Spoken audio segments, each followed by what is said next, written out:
안녕하세요. 금요 사건 파일 디바제식합니다.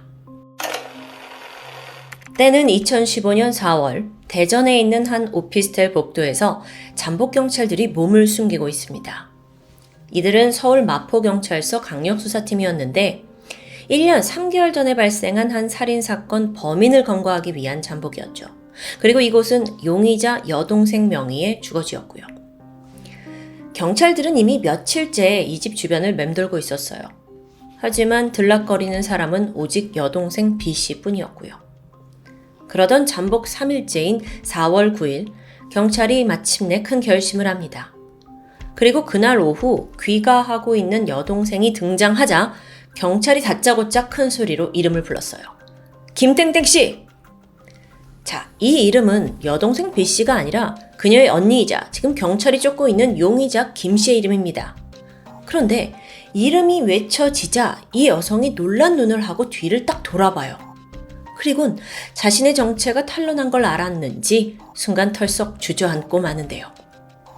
네, 모두가 여동생이라고 생각했던 B씨는 B씨가 아닙니다. 용의자 김씨였던 거예요. 어떻게 된 일이냐고요? 정말 이 기상천외하고도 기가 막힌 도주국. 그 시작은 2014년으로 거슬러 올라갑니다. 사건이 발생한 건 2014년 1월 9일 새벽 1시쯤 119 센터로 신고가 들어왔어요. 제 남자친구가 지금 흉기에 찔렸어요. 이 다급한 목소리의 여성은 42살이던 여성 김씨였습니다. 신고받고 서울 마포구 서교동의 한 오피스텔로 경찰과 구급대원이 출동을 했죠. 거기서 이미 사망한 남성을 한 명 발견합니다. 피해자는 36살이던 남성 윤씨. 칼에 좌측 심정부를 찔린 모습이었죠. 신고자이자 이 현장의 유일한 목격자였던 김씨. 그녀는 막 연신 흐느끼면서 자신이 이 피해자 윤씨의 여자친구라고 밝혔어요. 증언에 따르면 두 사람이 최근 이별 문제를 두고 갈등을 겪고 있었대요. 그러다 사건 당일 여자친구 김씨가 우리 이제 그만 좀 헤어지자 라고 이별을 고하자 이걸 받아들이지 못한 남자친구 윤씨가 마포구에 있는 그녀의 원룸에 찾아온 거예요. 둘 사이에 약간의 실랑이가 벌어졌죠. 좀 얘기 좀 하자. 할 얘기 없다. 돌아가라. 이젠 끝이다. 뭐 이런 식이었습니다. 근데 남자친구가 물러날 기미가 보이지 않자 김씨는 너무 지쳐버렸고 결국 이 같은 아파트, 오피스텔 아파트 내에서 남자친구가 현관에 서 있었는데 그대로 두고 자기는 침대에 누웠다고 해요. 그러다 잠시 후 현관 쪽에서 갑자기 으! 하는 신음소리가 들려요. 그래서 쎄한 느낌에 돌아보니 이런 처참한 광경이 펼쳐져 있었다는 거죠.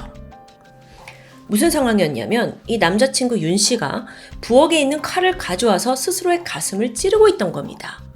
막 피를 흘리고 쓰러졌죠? 놀란 이 김씨가 바로 119에 신고를 했다 하면서 흐느끼는데 그런데요. 이 현장을 살펴본 수사팀은 단번에 이 증언이 어딘가 어색하다는 걸 감지했습니다. 먼저 이 피해자 윤씨가 스스로를 찔렀다는 그 부엌칼 있잖아요.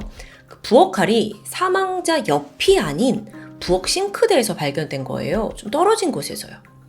그래서 이게 왜 여기 있냐라고 물어보니까 김씨가 내가 이 칼을 보자마자 너무 무서워서 자기가 싱크대로 던졌다고 해명합니다. 근데 그뿐만이 아니에요. 이 사건이 벌어진 장소도 좀 납득하기가 어렵죠. 자, 이곳은 원룸입니다. 부엌과 거실 겸 침실 그리고 현관이 다 한 공간에 있어요. 한눈에 보이는 곳이에요. 근데 윤 씨가 스스로를 딱 찌를 동안 김 씨는 정말 돌아 누워 있어서 침대에서 있어서 아무것도 몰랐다? 글쎄요. 경찰은 정확한 사망 원인을 파악하기 위해서 국과수에 부검을 의뢰합니다. 또 김 씨에 대한 추가 조사는 의심스럽긴 하지만 일단 이 감식 결과가 나온 후에 진행하기로 했어요. 그리고 나서 시간이 지나 바로 부검 감정서가 도착했는데 내용은 충격적이었죠. 타살 가능성 높음. 보니까요, 윤 씨는 무려 이 심장의 4분의 3 이상이 칼로 인해 간통되면서 과다출혈로 사망했습니다. 근데 이 칼이 들어간 각도를 분석했어요. 이게 스스로 찔렀다고 보기에는 영 어려운 각도인 거죠. 게다가 일단 칼이 그 정도로 몸에 깊숙이 박히면요, 근육 때문에 이게 다시 빼내는 것도 굉장히 어렵다고 합니다. 근데 실제로 이 칼은 몸에서 빠져서 싱크대에서 발견됐다? 여러분, 보통 또 자해를 하는 경우에는요, 일반적으로 주저앉이라는 게 나타난다고 해요. 근데 윤 씨에겐 이런 게 전혀 없었고요. 이렇다 보니 국가수는 누군가 의도적으로 한 방에 아주 강력하게 그를 찔러서 살해했다는 가능성을 제시했는데요. 자, 이렇게 됐으니 화살은 당연히 현장에 있던 윤 씨의 여자친구 김 씨에게로 향하겠죠? 알고 보니까 이 김 씨의 최초 증언도 신고 내용과 좀 다릅니다. 근데 그때 그 119에 전화했을 때는요, 제가 남자친구와 장난을 치다가 칼이 진짜로 들어갔어요 라고 신고를 한 거예요. 근데 막상 경찰이 현장에 도착하니까 갑자기 아니다, 남자친구가 혼자서 극단적 시도를 한 거다 라고 말을 바꾼 거고요. 자, 다음으로 경찰이 그 흉기였던 부엌칼을 좀 더 자세히 살펴봤죠? 네, 여기에 여자친구라는 김 씨의 지문이 묻어 있습니다. 이거 아무리 봐도 타살 같아요. 그런데 정말 이 김 씨라는 여성이 범인이라면 범행 동기는 무엇이었을까요? 그 답도 머지않아 경찰이 찾아내죠. 알고 보니 사실 이 둘은 불륜 사이였습니다. 숨진 윤 씨에게는 아내와 가정이 있었던 거예요. 여기까지 알아낸 경찰이 이런 비정상적인 관계에서 살해 동기가 촉발됐을 거다라고 짐작을 했고, 그 길로 바로 김 씨는 참고인이 아닌 용의자로 즉각 전환됩니다. 그런데 문제가 있었죠. 그 사건 당일 김 씨가 경찰서에 가서 첫 조사를 받았거든요. 근데 그날 이후 흔적도 없이 사라져버린 거예요. 경찰이 그녀를 다시 소환하고자 전화를 했지만 전혀 행적 파악이 되지 않습니다. 휴대폰 꺼져 있고요. 가지고 있던 현금까지 다 통장에서 인출했더라고요. 현금 서비스도 최대로 끌어서 썼고요. 이건 명백한 도주의 정황이라고 볼 수 있죠. 그렇다면 그녀가 범인일 확률이 더 높아지고요. 이렇듯 김 씨가 증발한 상황에서 경찰은 일단 그녀의 가족을 찾아갔어요. 근데 여기서 또 뜻밖의 이야기를 듣게 되죠. 지금 김 씨는 물론이고 그녀의 여동생 B 씨까지 모두 연락 두절 상태라는 거예요. 그래서 오히려 가족들이 아니 우리 애들 어디 있는지 아세요? 하고 경찰한테 묻더라고요. 보니까 동생도 마찬가지로 휴대폰 꺼져 있고 또 카드 사용 내역도 없습니다. 생활 반응이 전혀 포착되지 않아요. 근데 이 과정에서 경찰이 또다시 새로운 사실을 알게 되는데, 그건 바로 용의자 김 씨와 그녀의 여동생 B 씨가 한날 한시에 태어난 일란성 쌍둥이라는 점이었죠. 쌍둥이요. 보통 쌍둥이들은 태아 때부터 함께하기 때문에 보통의 형제자매보다 더 끈끈한 유대관계가 형성된다고 알려져 있습니다. 그럼 이들 사이의 감정은 그 어떤 인간관계보다 더 친밀하다고 볼 수 있을 텐데, 실제로 과거사를 보니까 이 김씨 자매는 어딜 가나 함께였습니다. 친구나 가족보다 서로에게 더 의지하면서 살아왔던 자매예요. 여기서 경찰은 용의자 김 씨가 쌍둥이 동생과 함께 도주했다고 판단합니다. 그리고 이들을 찾기 위해서 막 직접 발로 뛰기 시작했어요.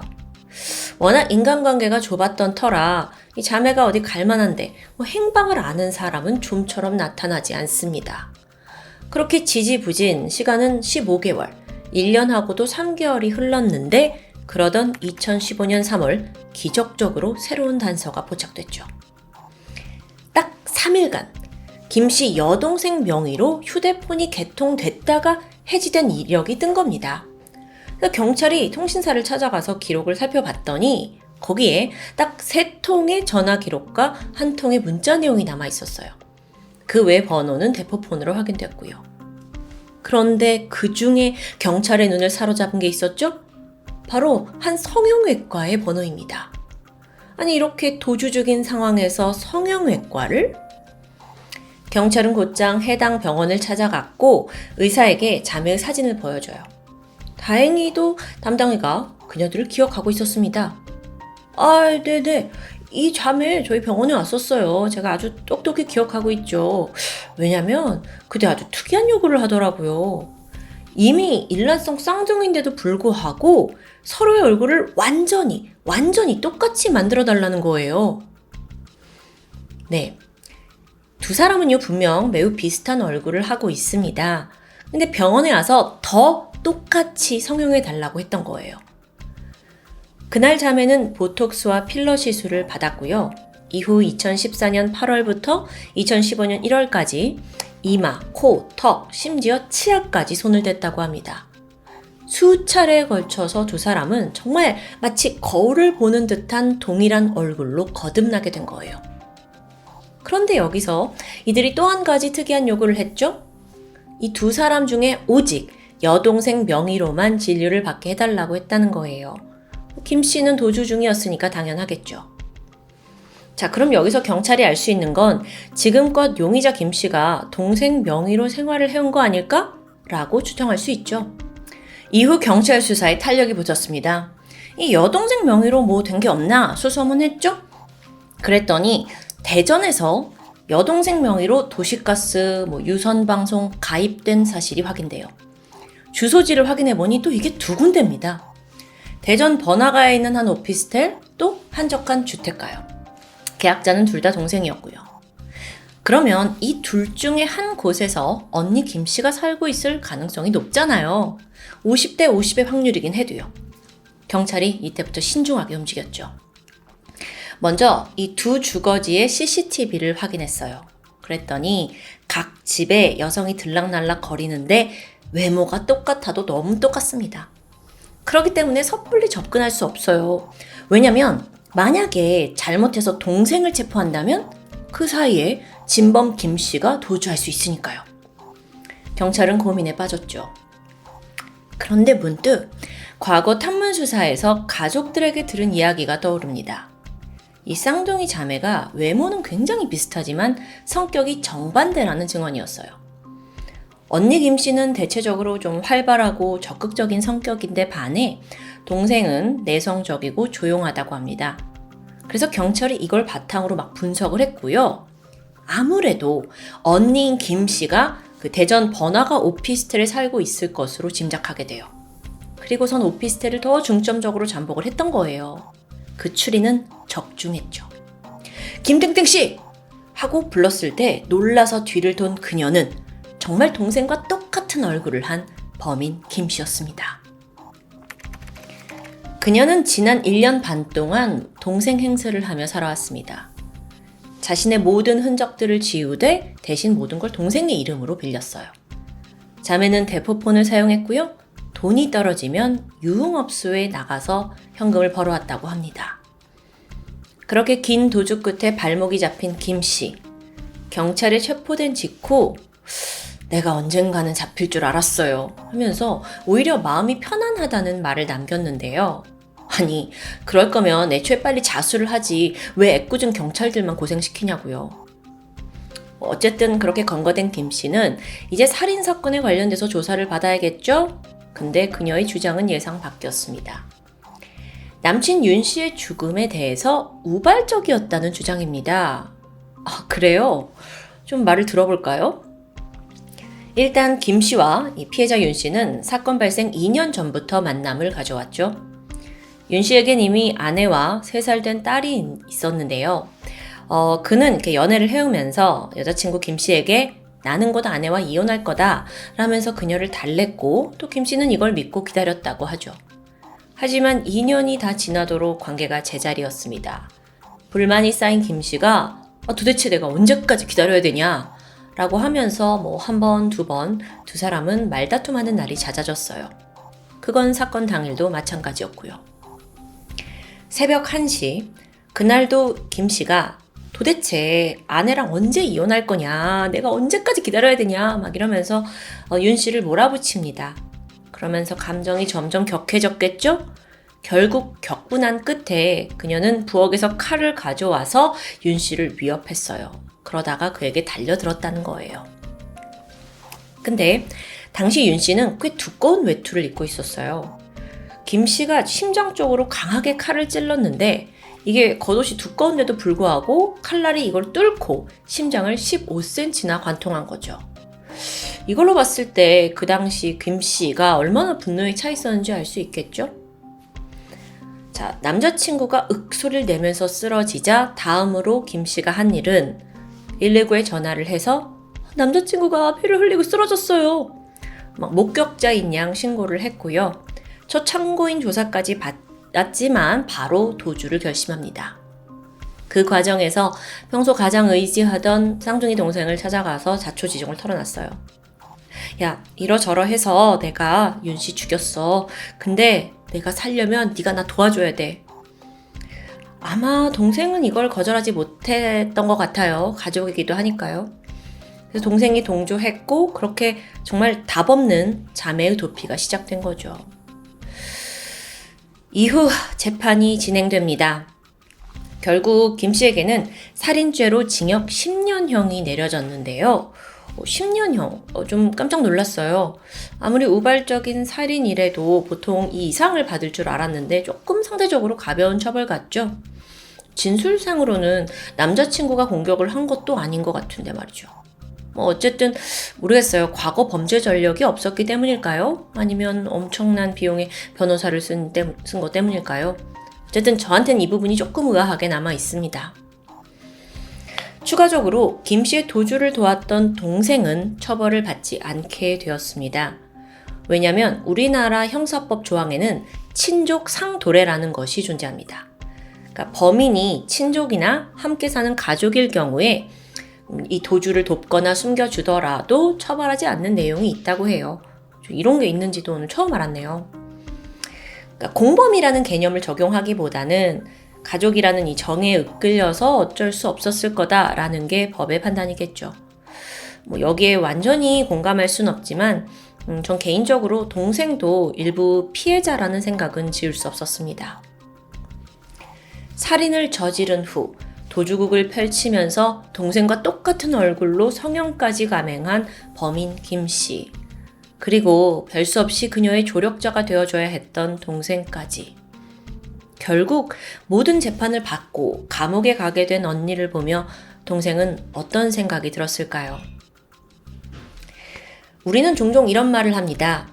무슨 일이 있어도 네 편이 되어줄게. 하지만 무조건적으로 편을 드는 것이 과연 그 사람을 위한 것인지 그 부분에는 좀 의문이 듭니다. 지금까지 금요사건 파일 디바제시카였습니다.